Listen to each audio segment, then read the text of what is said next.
Hello, I'm Braun-Duin, and I'm here today with a very special guest. Chris Van Meter. That's me. And we're doing another versus video for you guys. Comments said that people loved watching us play Modern, so they wanted to see some more. We got more Modern for you. Yep, we have additional Modern for your viewing pleasure. So I'm playing a deck that is pretty awesome. In fact, was both of the decks in the finals of the Magic Online Championship Series this month. Melira versus Melira. And surprisingly enough, Bing Luke won that event. Bing Luke. So, but yeah, I'm actually playing the second place deck list.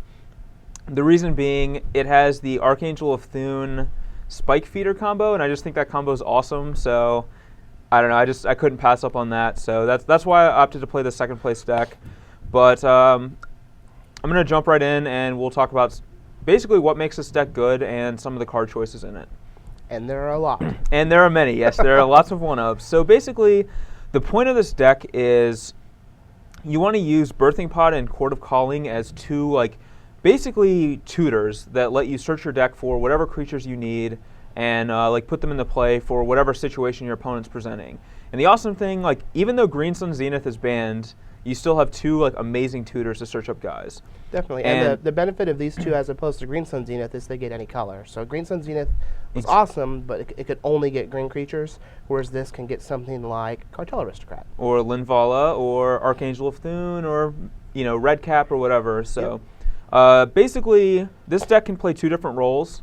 One role is kind of a beatdown deck with a lot of very difficult to deal with threats. Cartel Aristocrat, Voice of Resurgence, Kitchen Finks, Murderous Red Cap. These cards are all very difficult for Lightning Bolt to kill or Abrupt Decay to deal with. So against decks like Jund or the Green Black Rock deck, you're going to present a lot of threats like this that they have an issue getting off the board, and just kind of use those to win the game. But this deck also has a number of awesome combos that you can search out with your cards.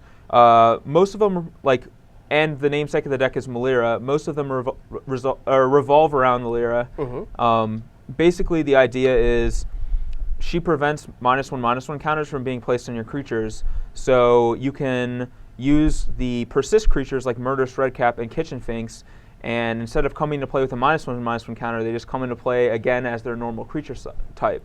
Yep. So you can sack a Kitchen Finks to a Cartel Aristocrat or a Viscera Seer, and then it comes back into play because of the persist trigger, but it comes back as just a 3/2 again, and you can just keep looping that infinitely. So Kitchen Finks lets you gain infinite life, and then Murderous Redcap lets you deal infinite damage. So those are two of the most powerful combos in the deck.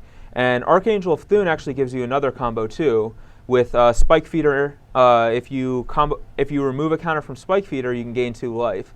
That triggers the Archangel, which then puts a counter on all your guys, giving you another counter to remove again with Spike Feeder. Replacing the counter on Spike Feeder. So what that does is that lets you gain infinite life, but it also lets you have a creature that's infinite power. Like a Birds of Paradise. Like a Birds of Paradise, yep. Or a Cartel Aristocrat, for example. Yeah. You just have to connect with any creature at that point, and you'll win. And then Archangel can also do the same thing with Kitchen Finks. If you've established the infinite life combo, you can also make a creature infinitely large and kill them that way.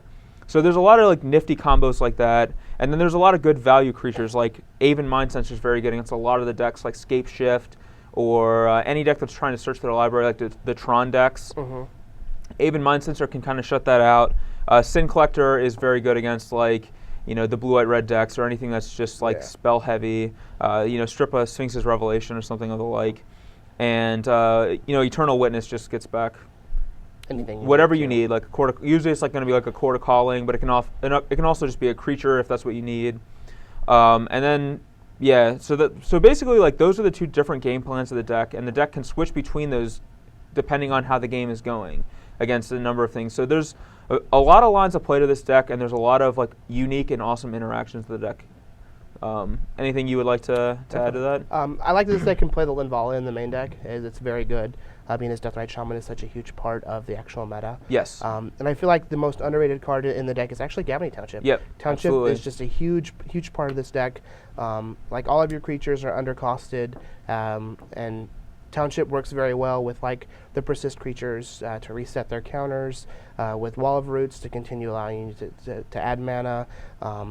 Just lets all of you guys get really big really fast. And another thing to add about Gabney Township is Gabney Township becomes so good in this deck because your opponent has to go out of their way to keep you from comboing them. Exactly. So they're going to be investing all their resources so that you're not like red capping them 80 times in a turn. Yeah. And because they're investing so many resources, and a lot of times they have to slow their game down so much to respect it, that you can actually just start townshipping them out. Yeah. Whereas like if your only game plan was township, then they could attack that. Mm-hmm. But you can switch roles, and that's kind of one of the center points of the deck. Yeah, that definitely is a big bonus to this deck.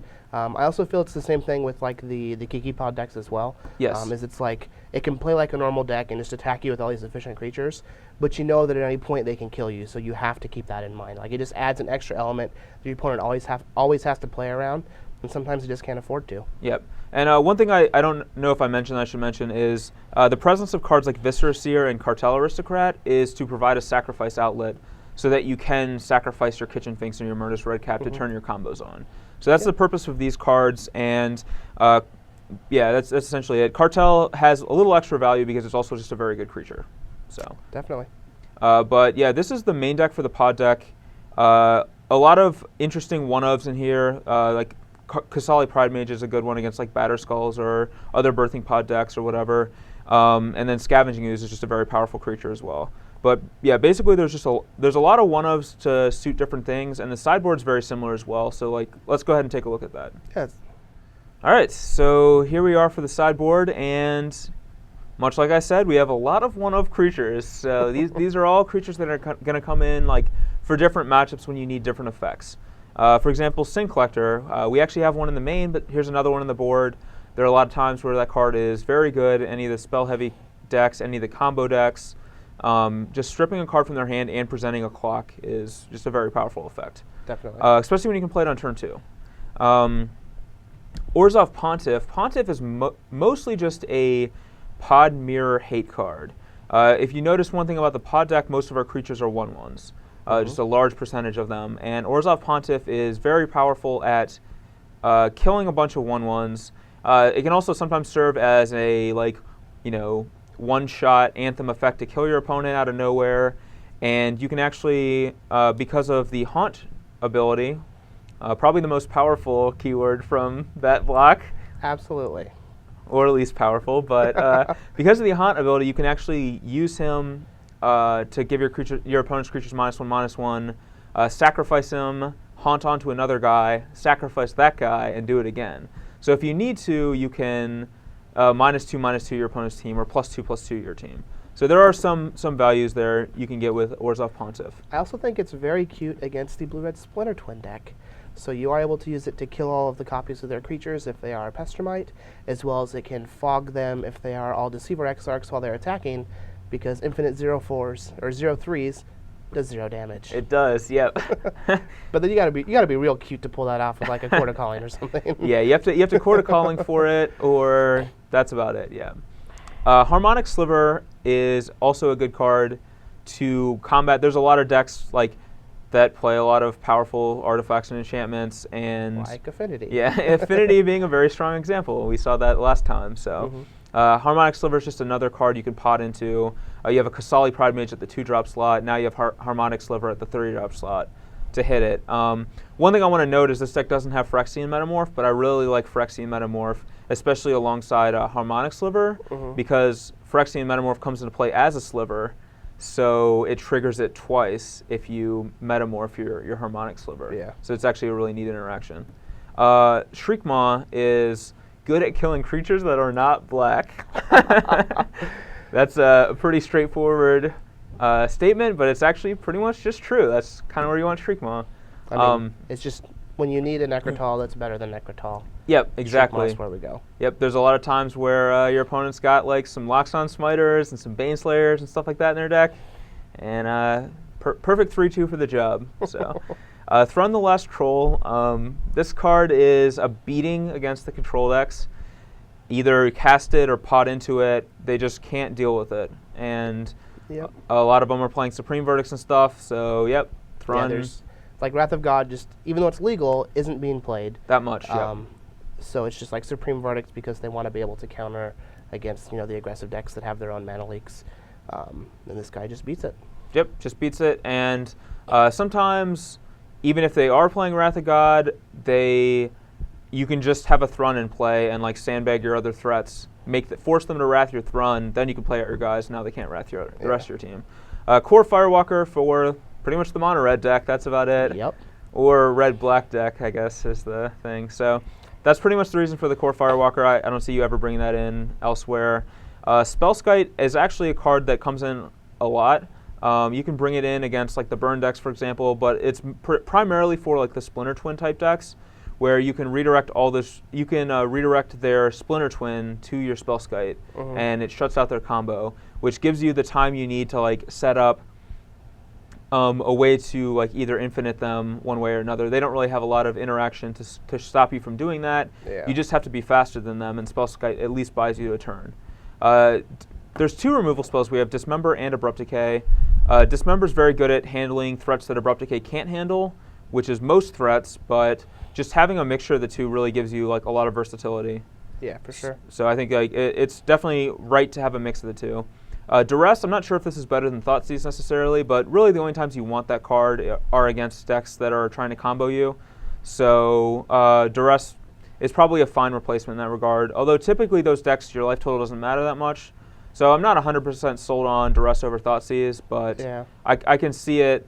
And it could have actually just been a budget issue too. I'm not 100% on the reasons for Duress there, but it is like you're primarily going to board that in against those combo decks anyway, so the difference is pretty minor.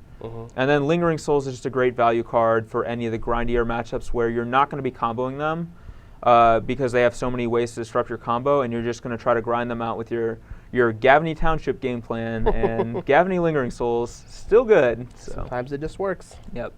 But yeah, this is a sideboard for the deck, and hopefully we get to do cool things. That's really all I want to do. That's what the deck is set up to do. So In a good spot. absolutely.